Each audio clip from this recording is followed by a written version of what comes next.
Chairman, I had a issue that I needed to handle with my board. Yes, sir. I trust that. Okay. I know how that can be. All right. All right. Well, we're going to go ahead and call this meeting to order. It's November 18th, 2025, and exactly, I believe it's 6:12 p.m. We'll start out with an invocation, and I'll go ahead and give the invocation. Abba, Father, we thank you for this time and this season. We thank you for this great Brunswick Housing Authority, Lord. We thank you for the staff, the commissioners, our residents, Lord, in this community. And I just pray, Lord, that we accomplish what we need to accomplish in today's meeting, and that we will be able to make wise decisions. And Lord, I thank you for this now. In your name I pray. Amen. Amen. All right, I'll now ask for the approval of the agenda. Is there anything that we may need to change or have questions about before you approve it? And I'll take a motion. With our two other commissioners being gone, do you think it's necessary to go over the MOUs? Well,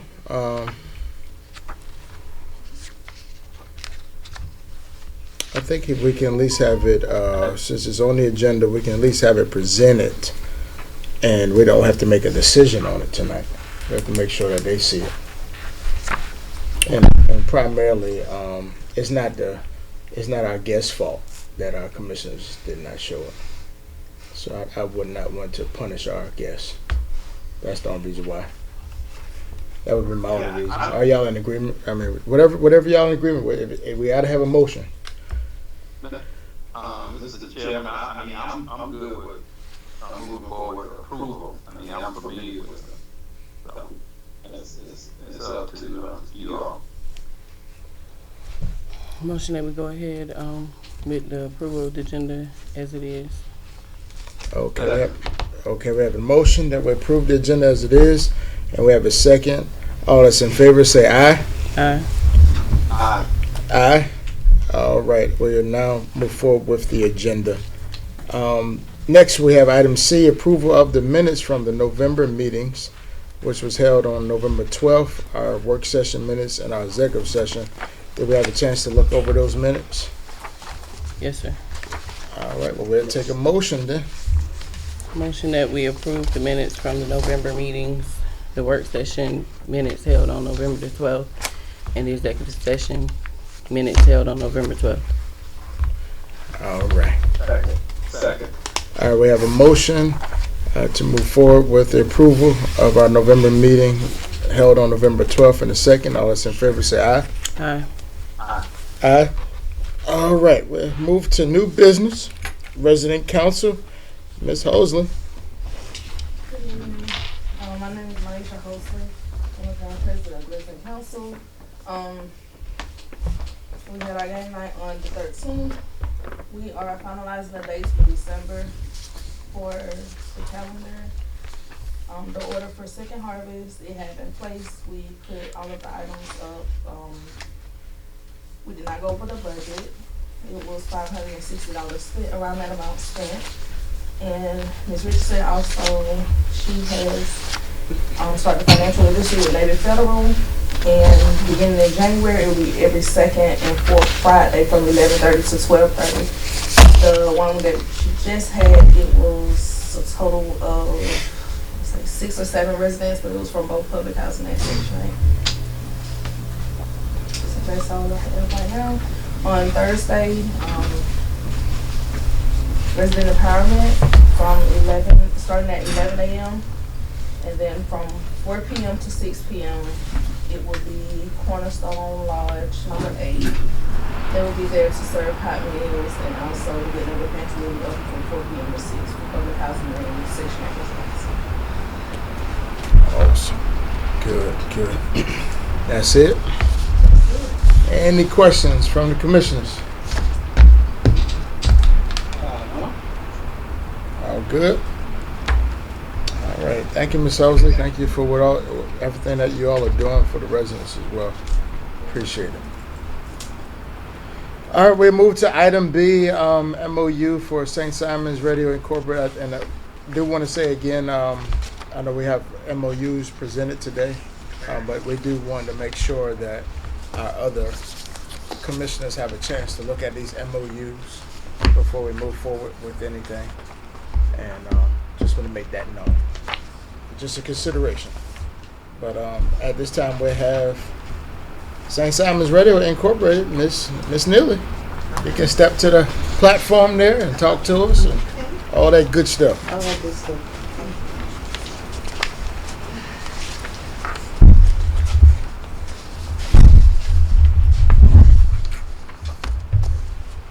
Good evening. Thank you for having me. Good evening. And St. Simon's Radio. For the past few weeks, we've been coming in on Monday afternoons, and we've been working with the actually middle school kids with podcasting classes. I can't hear. And You can't hear her?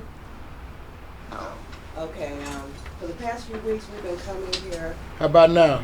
Can you hear me now? Yes. Okay. Okay. We've been coming working with the kids for podcasting classes, Mm. and we started out doing Mondays and Wednesdays, but so far this class has been small, so we only have about 2 kids. So we cut it down to just Mondays right now, and it's coming every week consistently and learning. Yeah, it's great about podcasting, but also learning how to find their voice and opening up and just learning about themselves, and really, really excited about doing these podcasting classes. So I bring out my equipment and microphones, and they sit around and talk about life and things they want to do and places they like to go, and just really opening up the kids' horizons, just so they can see and feel and just get into their brains and teach them communication skills, which is really needed for jobs and moving further if they want to further their education. And that's what we're really doing. I love it. So you said basically every Monday and Wednesday? Yeah, Mondays and Wednesdays Mondays. from 4 to 5, but thus far we only have like 1 kid. So, and then she just brought another friend. So we do it on Monday afternoons. Okay. Is there any reason why she only have one child?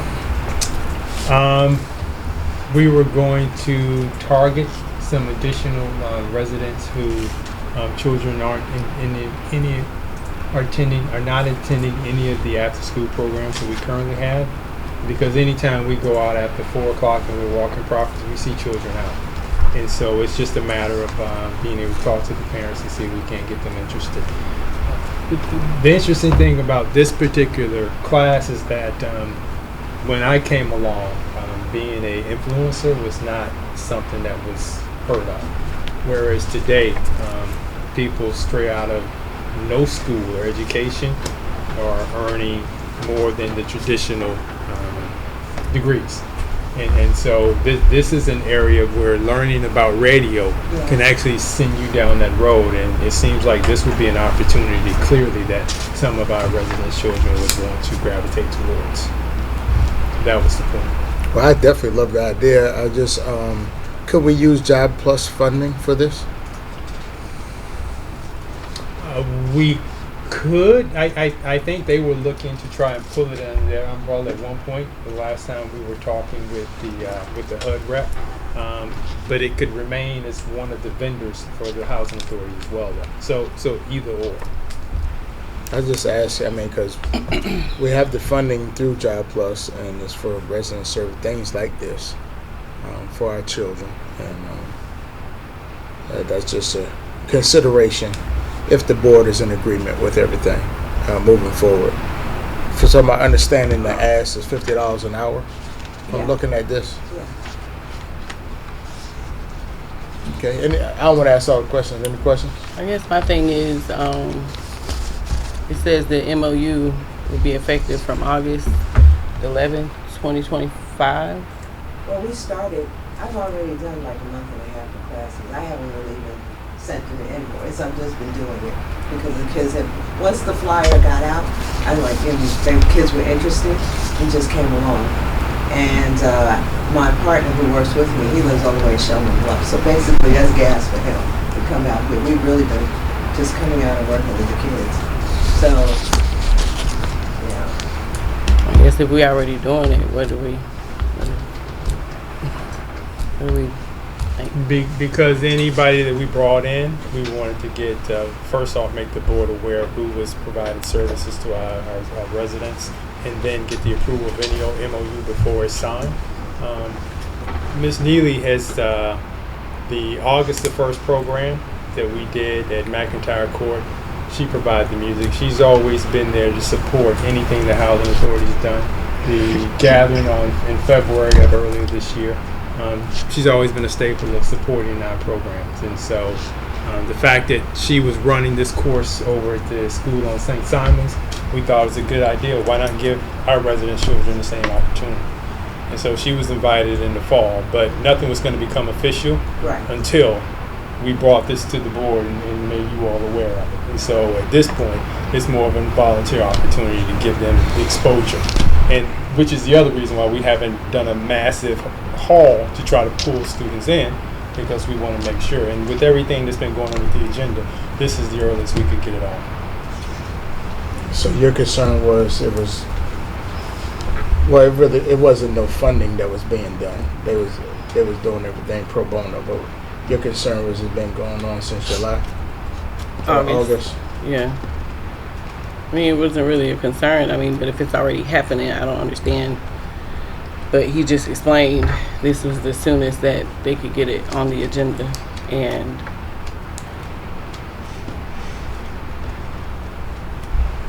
I guess so background checks and everything with the people that are going to be working with the kids have already been done. Yes. It's just 2 of them, but yes. Yeah, I don't want to jump in. Go ahead. Go ahead, Commissioner Booker. You just got to speak up just a little louder. Okay, I'm very familiar with this vendor. I'll put it that way. And this particular service that she's offering. And I do think it is a great idea. Actually, I researched this some time ago with the previous assistant superintendent for Lane County Schools to try to do a summer program, because you can teach STEM under this type of service and program. And Yolanda's been, of course, she's been a staple on the radio for years. And we know she's committed to our children. She also helped the Community Action Authority to secure our own radio station. And she's helping us with running that as well. And I'm not sure if you heard that, Commissioner Hayes, or not.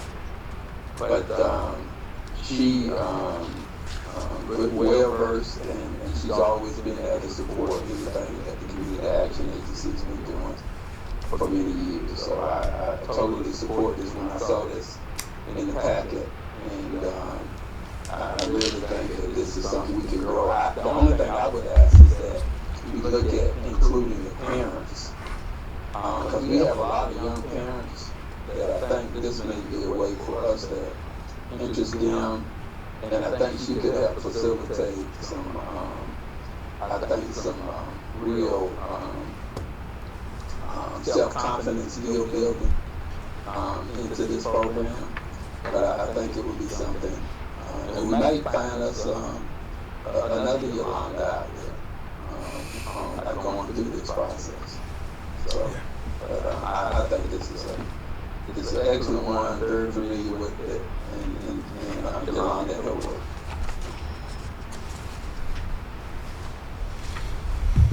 I just want to add in the future, for like MOUs that deal with the residents, having a survey or something go out to the parents to see if they're interested, would have a vendor come and actually have more than 1 or 2 people show up.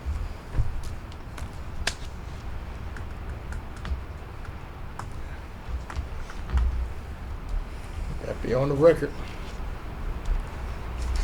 And let's make sure we follow up on that as well.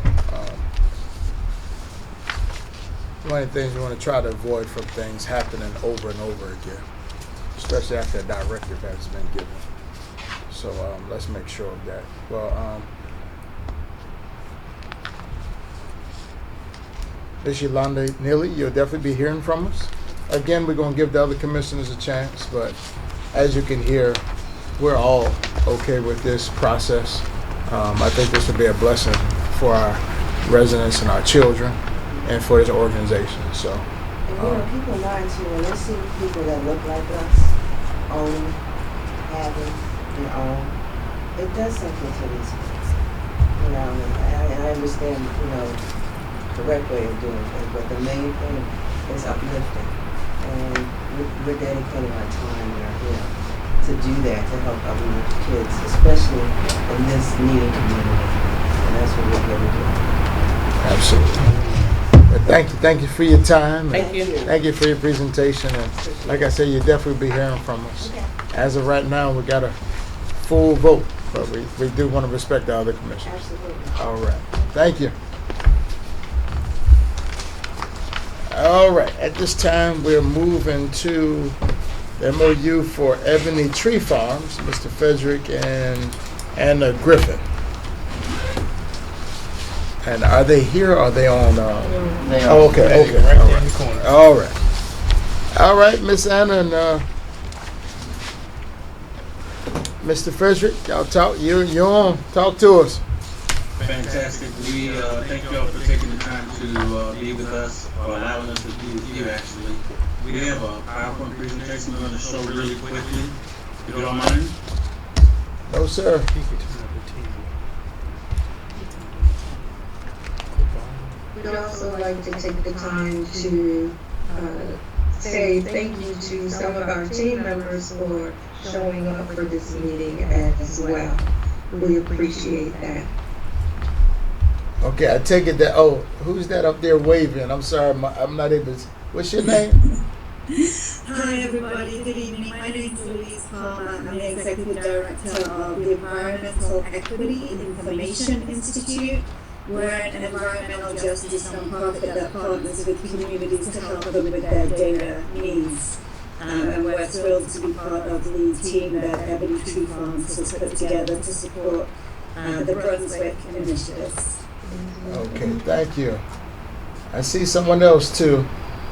Who's the young lady right there that popped up?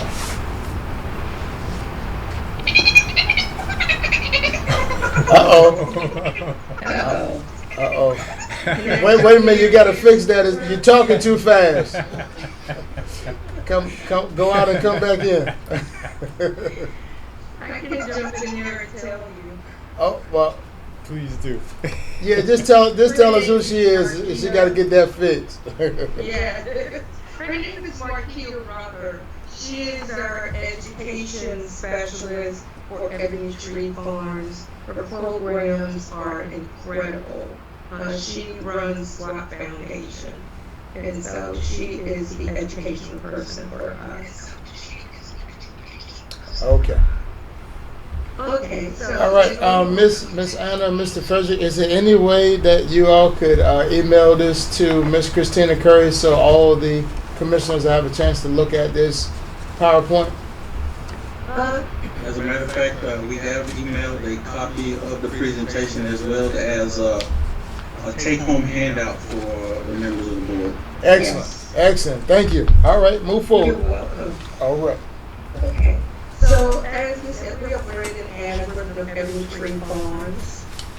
And really quickly, we are the Georgia's first certified B corporation who uses EEA, Controlled Environmental Agriculture, to be a driver for rural and underserved communities. And so we accomplished that by taking CEA and co-locating it in our communities that we target. By doing that, we push things through our most innovative practices, established methods that connect sociology, frameworks around environmental justice and food justice. Why Brunswick? Brunswick, unlike most, you already have an infrastructure that will easily and seamlessly fit into what we do.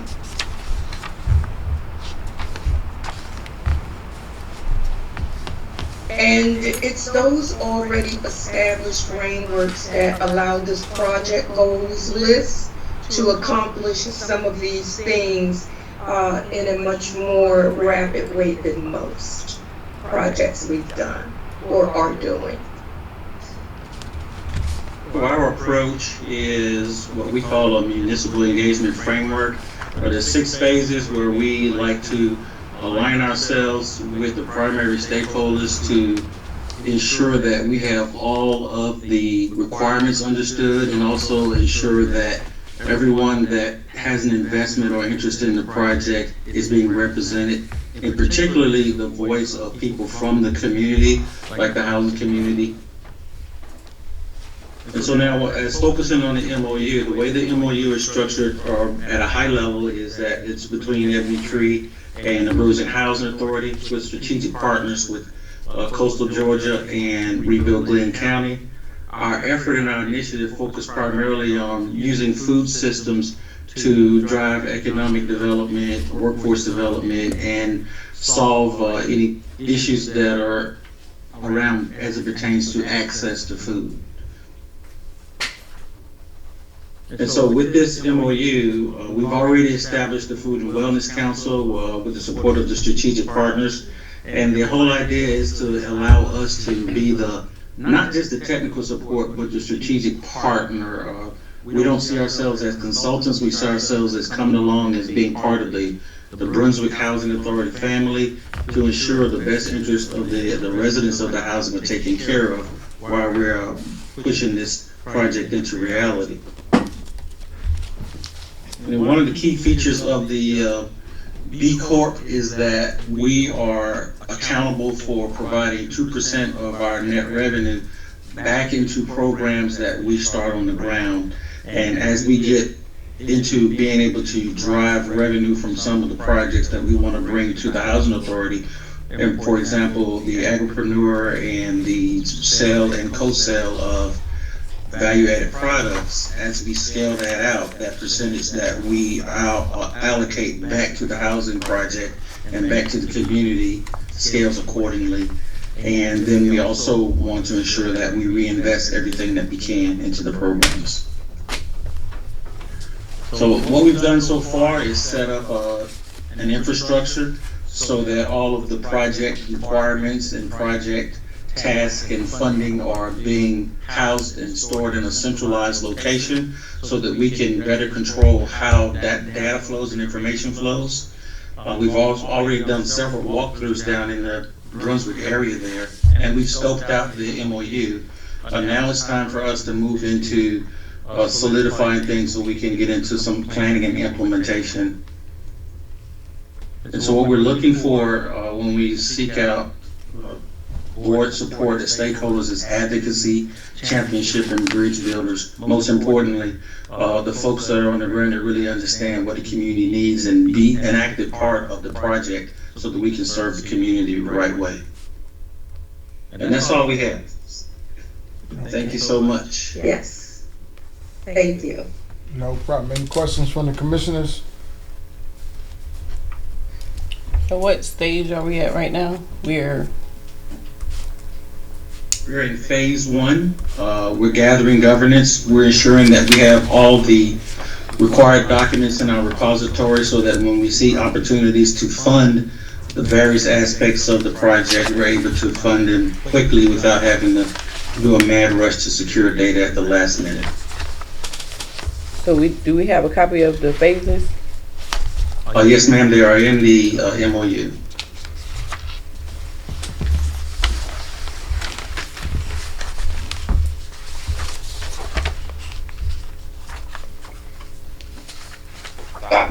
I would just make a comment, Mr. Chairman, that I totally support this effort, and we were introduced to Fred and Anna by Treese Hamilton, and they were recommended to us, I believe, by the aide for Reverend Warnock, I believe, Kristen, and so. And they pretty much immediately came down and met with Treese and Chris. I wasn't able to attend that initial meeting, but I did speak to them on the phone.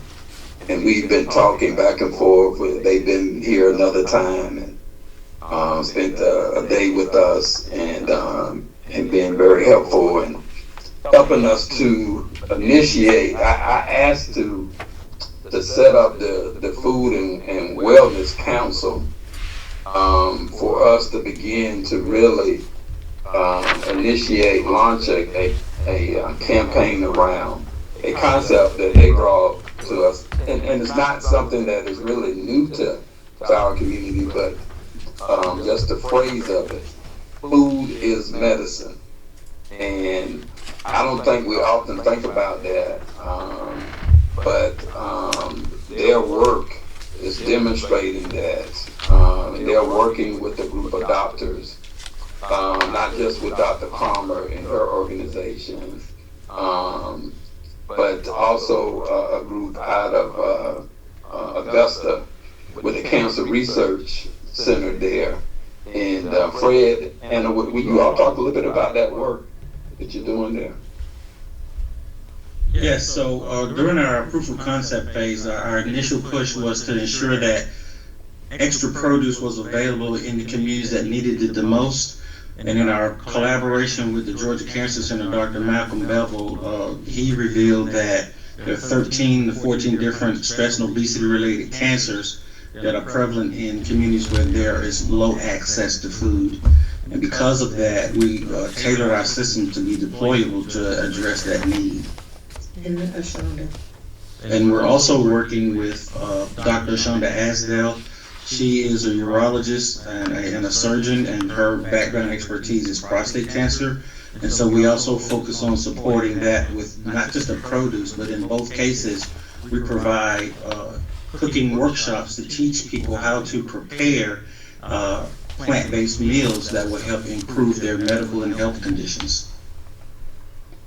And also, from my understanding, that the doctors actually prescribe nutritional healthy eating just like they do regular drugs that we take. And that was one of the things that I thought was, for me, groundbreaking.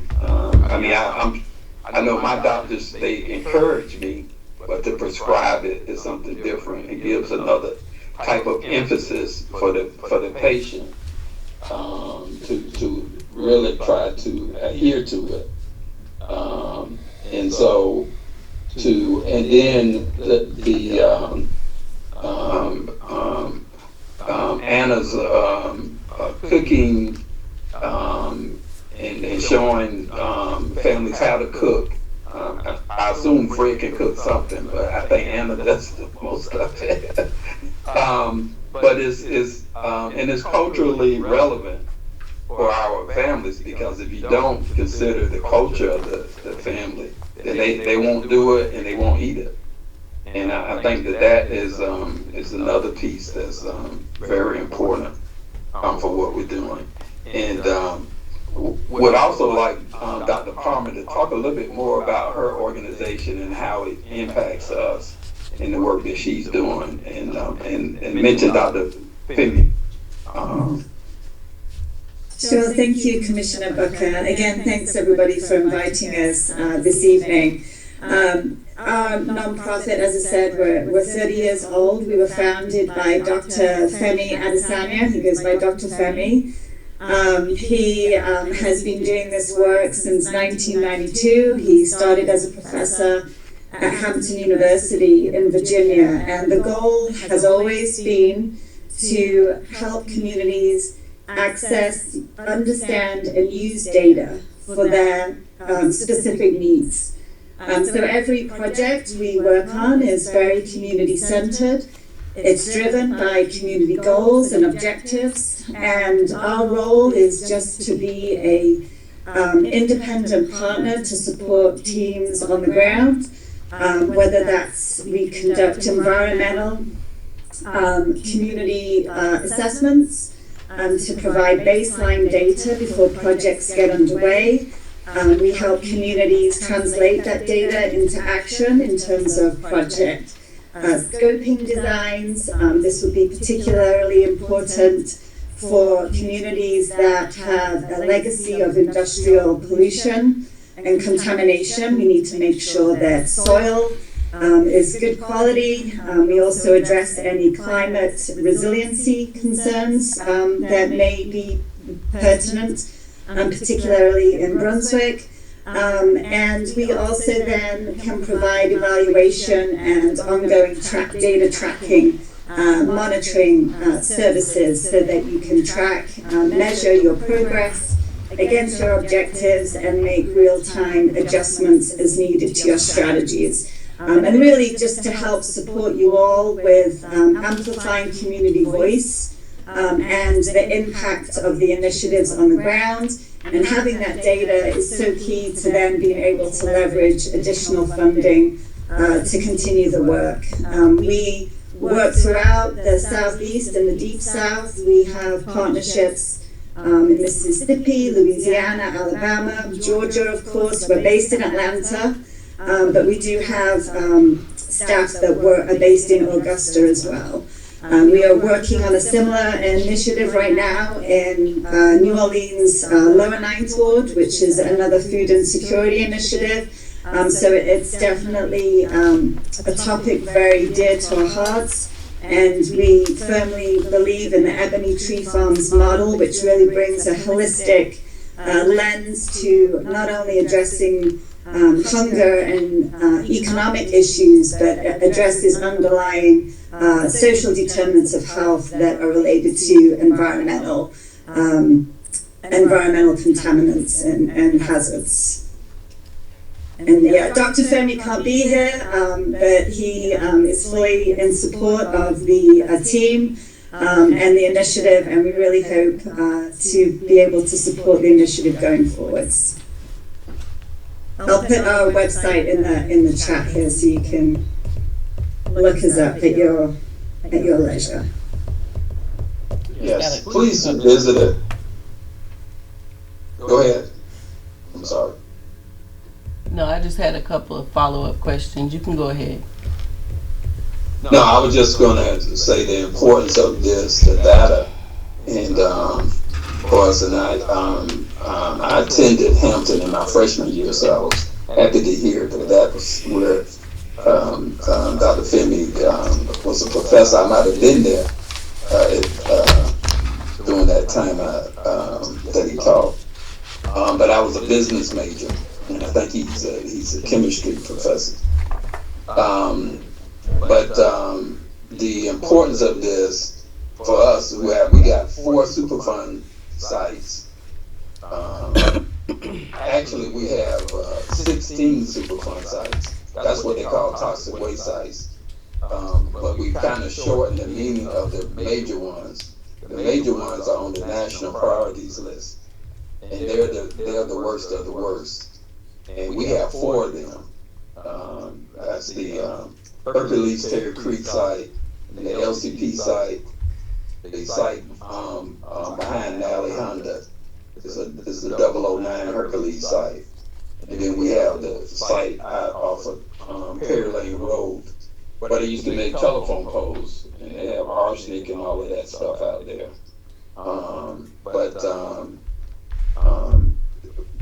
Coming from somebody who knows that they have toxaphene in their blood, in their system, and the PCBs, this is how important this is. Many of us who've lived here for a while, for many years, and we need to know about this and what we can do about it. And this is one of the reasons why it was so important for us to team up with Ebony Tree Farms and the other partners that have been brought to the table. I'll leave it at that, Mr. Chairman. Okay. Go ahead. So I just want to know, what is the targeted property?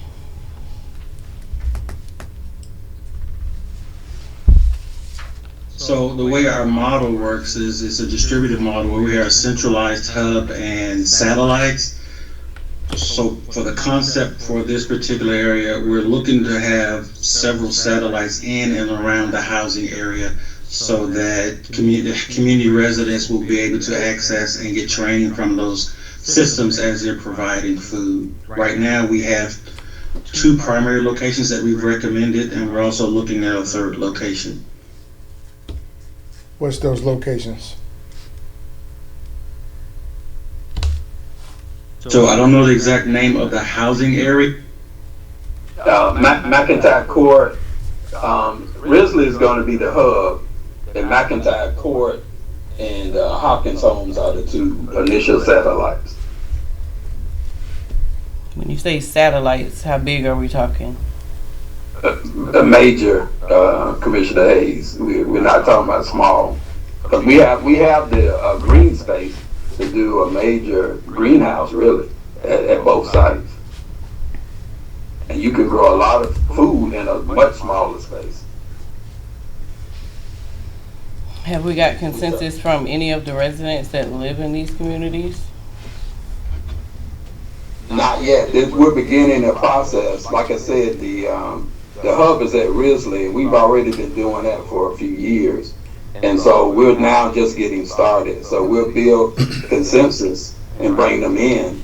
Now's the time. That's why Chris is bringing them on now to introduce this. I mean, we haven't moved to that area. We haven't moved to do anything in these areas.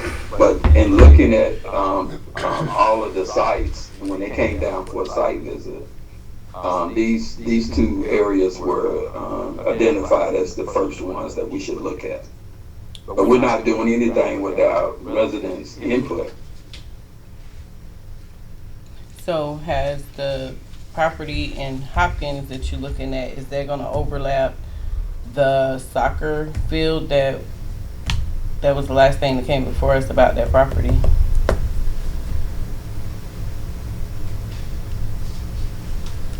That's a good question. We'll have to look at that. I didn't realize that was. I didn't recall that we were using that for soccer. Yeah, But, Coastal. We allowed Coastal to receive that building. They're not operating yet, but we voted for it. That's that's McIntyre. No. Is McIntyre Court? Okay. Yeah, it's not Hopkins. Okay. And so have we secured any grants for this project? As it exists right now, we're still working on securing grants, and that's one of the reasons why we're in the governance and data gathering phase, so we can get all the documents together, so when we have the right opportunities, we'll pursue those opportunities as they arise. We have 4 major grants on the horizon right now that we're collaborating with folks on the ground to pursue. So is there any monetary financing that you're asking from us, the Brunswick Housing Authority? Not at this time. Hypothetically, if it happens, where is this funding gonna come from? It would come from NHC. What's that? NHC? National Housing Compliance. And one of the reasons why I really wanted them on today was because after what just occurred over the last 6 weeks, where benefits were no longer being provided and people were wondering where they were going to get food, and the churches were having to step up in the food banks, and everybody was worried that there was going to be a shortage. And it's like, well, that's the sign right there. It can happen to us once, but why would it happen to us again? Like when Dixie is closed, if they put an Aldi's there on the 17, it's not going to be the same size. Why can't we have our residents growing their own fruits and vegetables right here where we got the space? It doesn't make sense to us to be on TV saying we need these benefits. We can take care of ourselves. It's just about that whole self-sufficiency, and this seems to be the way to go. And so if something like that happens, later this year or next year or sometime in 2027, we don't get caught the same way we were before. We should be able to grow and provide food right here in the community for everyone. That's all I have.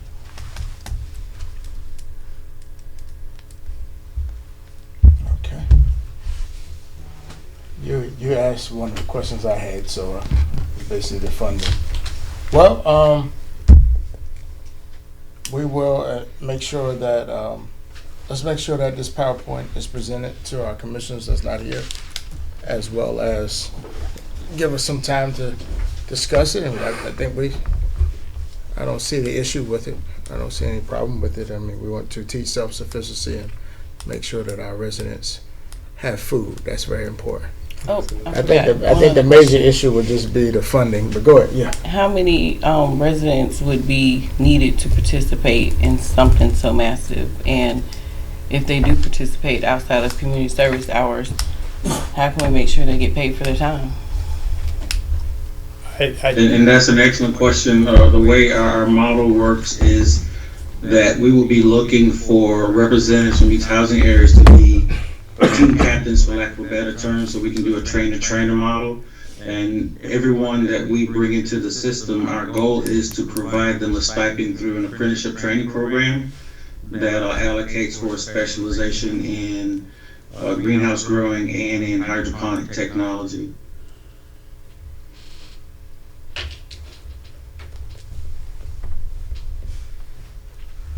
Okay. Good question. Was that answered? Yeah, I guess we'll get more information as the project moves along. Yeah. I think an email that they circulated, kind of identifying potential grants that are becoming available. I think one of them did have a December 31st deadline. And so if that's the case, that's probably something that we should try and regroup on next week and try and see what documentation we can afford you all so that that's something that can be applied for.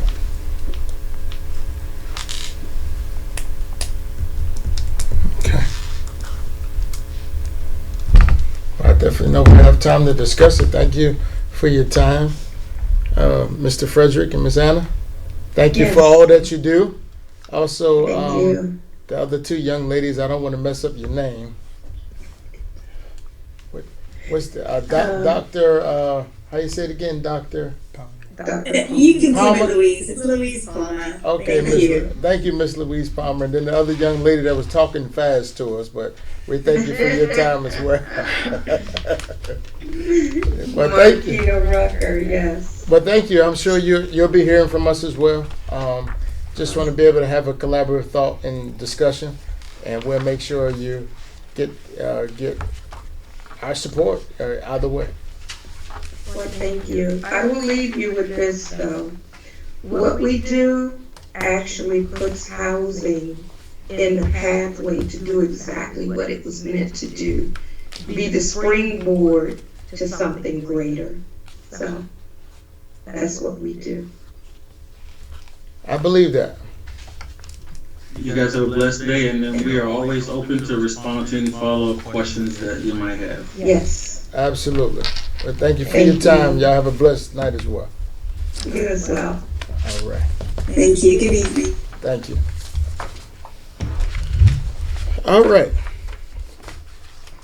We'll now have BHA policy update by Ms. Ora Reed.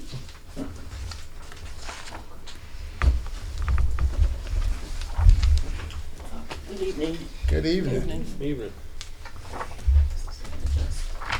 Okay, so as you know, we have been reviewing the employee handbook and updating the policy, the handbook, and amending the policy sections of the handbook.